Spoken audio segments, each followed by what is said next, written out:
Anda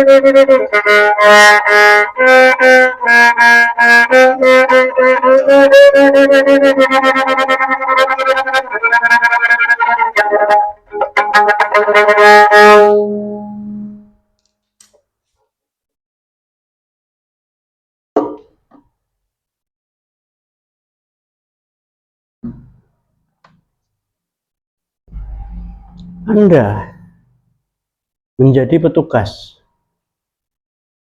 Anda mencairkan pinjaman senilai 100 juta kepada customer Anda.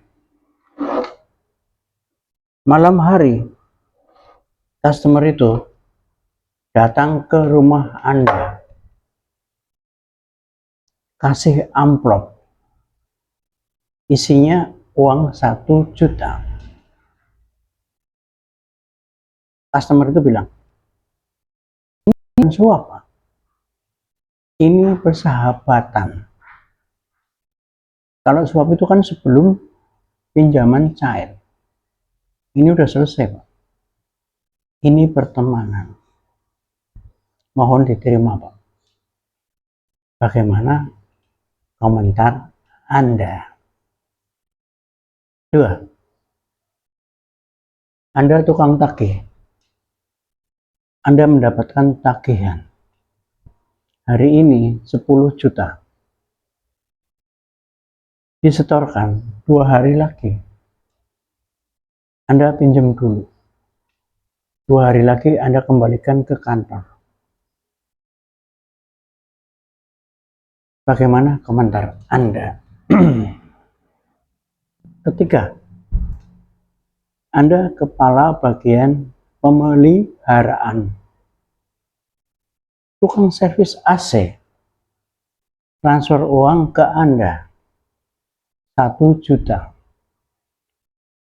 Setiap dia servis AC, dia servis AC 3 bulan sekali, 100 buah AC di kantor cabang kantor Anda dengan biaya 200.000 per AC.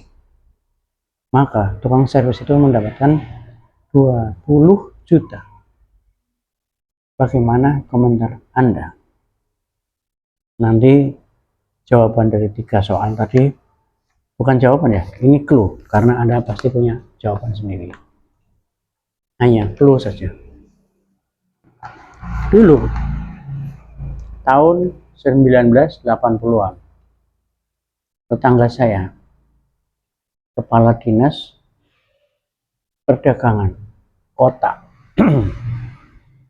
bawa mobil ke rumah, mobil kantor, hardtop plat merah. Jadi dulu itu hardtop itu mobil jagoan, Pak. Digunakan untuk belanja, digunakan ke supermarket, digunakan ke bioskop, digunakan untuk antar jemput sekolah dan ibu, untuk keperluan rumah tangga.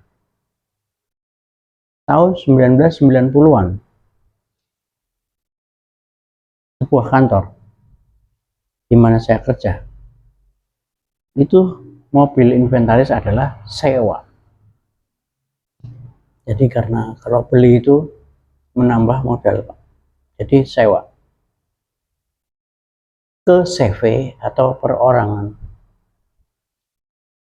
kantor cabang utama. Mobil-mobil ini milik seseorang karyawan senior di kantor itu. Aman sejahtera, tidak ada komplain, tidak ada audit, tidak ada apa-apa. Di kantor yang sama, seorang karyawan senior membawa mobil kantor untuk mengangkut pisang. Padahal mobil ini adalah mobil kejang kapsul, minibus, penuh, Pak, banyak pisang. Karena karyawan senior ini menyambi sebagai pedagang pisang. teman saya, sebut saja Mas P. Ini real ini. Naik motor dari rumah ke kantor pagi-pagi. Sampai di kantor, motornya diparkir. Dan untuk keperluan kantor, dia menggunakan motor inventaris kantor. Dan pasti bensinnya bensin kantor. Selesai kerja, sore hari atau malam hari, dia pulang ke rumah, motor kantor dia parkir, kemudian dia bawa pulang motor pribadi dia. Saya jadi ingat ini adalah praktek yang dilakukan oleh Umar bin Abdul Aziz, Khalifah Umar. Ketika Khalifah Umar sedang lembur di rumahnya, dia menggunakan lampu meja, lampu kantor, otomatis minyaknya dari kantor. Ketika anaknya mengetuk pintu dan ingin rembukan masalah keluarga, lampu ini dia matikan dan dia ganti dengan lampu pribadi. Anaknya tanya, kemudian beliau bilang, karena ini urusan pribadi, maka kita gunakan minyak pribadi dan lampu pribadi. Baharudin Lopa, mantan jaksa agung yang terkenal itu, suatu hari itu keliling menginspeksi cabang-cabang kejaksaan negeri. Sepulangnya dari inspeksi, dia kaget dalam perjalanan. Loh, kok bensin saya full? Siapa yang ngisi? Kemudian sopirnya jawab, ini yang ngisi adalah kepala pengadilan sebelah, Pak. Balik, kita putar balik. Kemudian Baharudin Lopa kembali ke kantor pengadilan tersebut dan minta kepada kepala pengadilan cabang untuk menyedot bensin tersebut, karena saya sudah punya jatah sendiri. Teman-teman, Kopkar, Koperasi Karyawan Jasa Pakarti, adalah Kopkar Karyawan BUMN Jasa Marga Semarang. Kopkar Jasa Pakarti mendapatkan pekerjaan sebagai pengawas jalan tol. Dia punya armada mobil berupa truk derek dan mobil-mobil lainnya. Nah, mobil ini itu adalah disewa kepada perusahaan lain atau perorangan. Yang menyewakan adalah pejabat-pejabat dari jasa marga.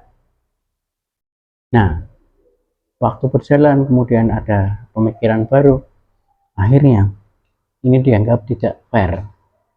Kemudian di periode berikutnya, penyewa mobil ini adalah dilelang.